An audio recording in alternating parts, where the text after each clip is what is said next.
मैं आपके सम्मुख आज काल सर्प योग पर कहने के लिए उपस्थित हूँ। पहले काल सर्प योग का क्या अर्थ है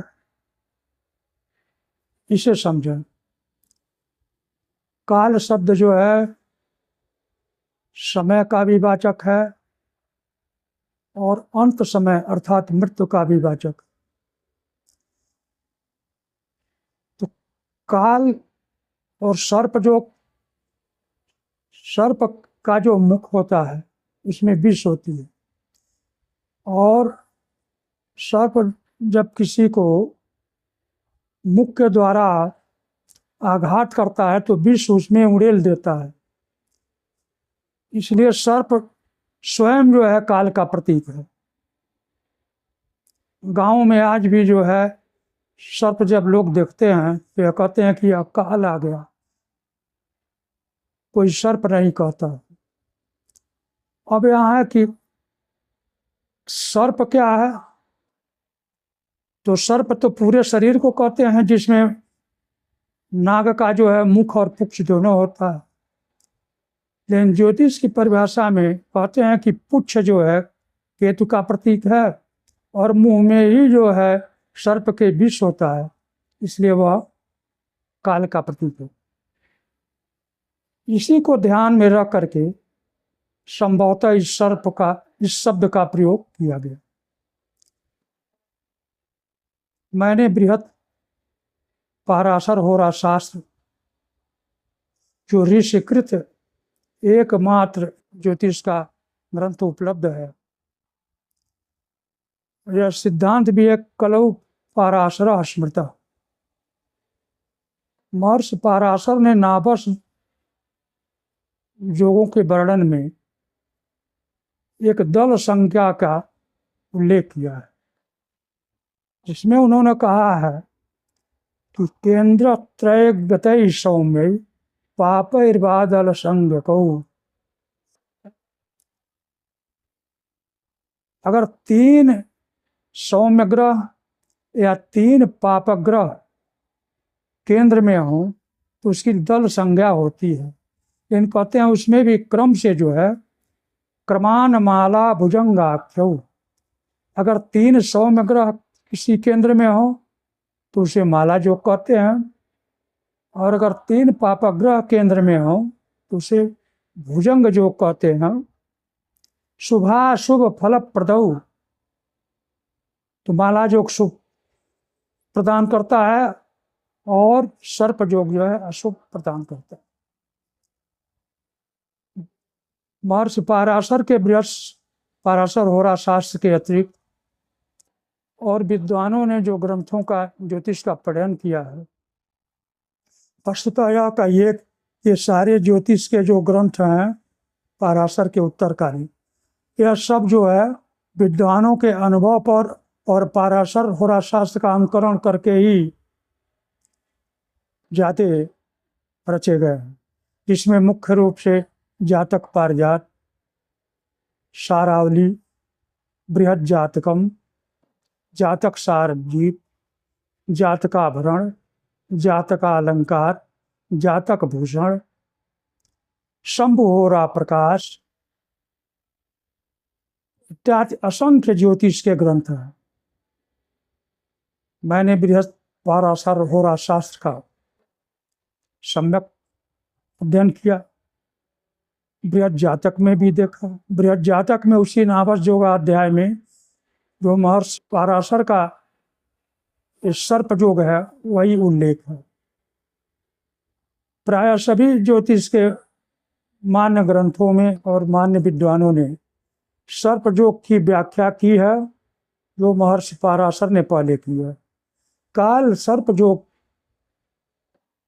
की व्याख्या न तो हमें कभी देखने को मिला, न सो उत्तर भारत के किसी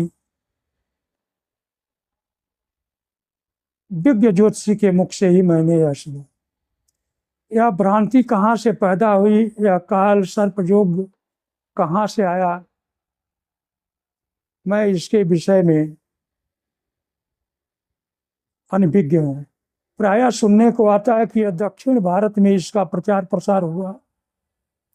हाँ, एक ग्रंथ हमारे सामने आया है जो डॉक्टर भोजराज द्विवेदी को यहाँ राजस्थान की, उन्होंने लिखा कि काल्प सर्प योग और शांति। मैं समझता हूँ कि डॉक्टर भोजराज द्विवेदी को छोड़ करके और कोई ग्रंथ मेरे आंखों के सामने नहीं है। यदि होगा तो दक्षिण भारत में होगा, जिसका अनुवाद अभी तक हमें नहीं मिला, और न तो किसी ज्योतिष के प्रतिष्ठित पत्रिकाओं में ही काल सर्प योग का कोई उल्लेख मुझे मिला। यह काल्प सर्प योग पर आजकल जो ज्योतिष एक व्यापार बन चुका है। लोग कहते क्या हैं कि काल मतलब राहु और सर्प मने पुच्छ, कि राहु और केतु के बीच में, राहु और केतु जो है हमेशा वक्री गति से चलते हैं। उल्टे क्रम में अगर सारे ग्रह आ जाते हैं तो काल सर्प योग कहलाता है। अगर सारे ग्रह आ गए तो पूर्ण काल सर्प योग, अगर कुछ ग्रह आए तो आंशिक काल सर्प योग कहते हैं।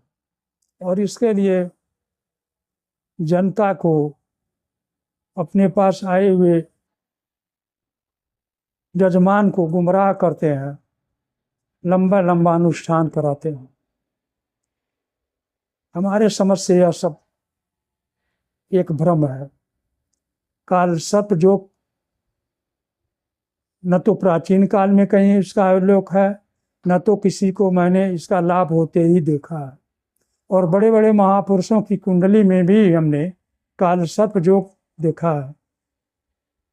यह कुंडली उच्च स्तर के सन्यासियों में, धर्माचार्यों में, राजनेताओं में भी मैंने देखा है। तो क्या यह मान लिया जाए कि काल सर्प योग जिसमें होता है वह जीवन में उसकी उन्नति अवरुद्ध हो जाती है, और बिना काल सर्प योग की शांति कराए उसको उन्नति नहीं होती है। काल सर्प योग की शांति क्या है कि राहु और केतु के, राहु के मंत्र का जो है सम्यक जप, हवन इत्यादि।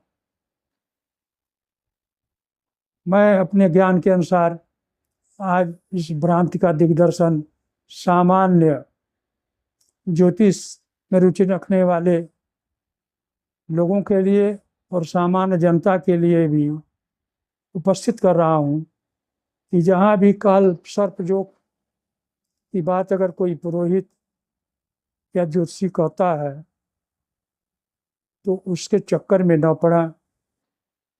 इससे बढ़िया है कि आप शास्त्रीय जो उपाय हैं उनका अनुकरण करें, जैसे महामृत्युंजय जप विधान और दुर्गा सप्तशती इत्यादि का पाठ। और अगर राहु केतु के बीच में सब ग्रह आ जाते हैं तो इससे आप कतई भयभीत न हो कि जीवन में हमारी उन्नति नहीं होगी, या हमारे अवनति का कारण जो है यही राहु और केतु के बीच में ग्रहों का आना है। इसमें आज तक कहीं नहीं देखा गया है, और मैं आपसे भी यह अनुरोध करता हूँ कि इस छलावे में न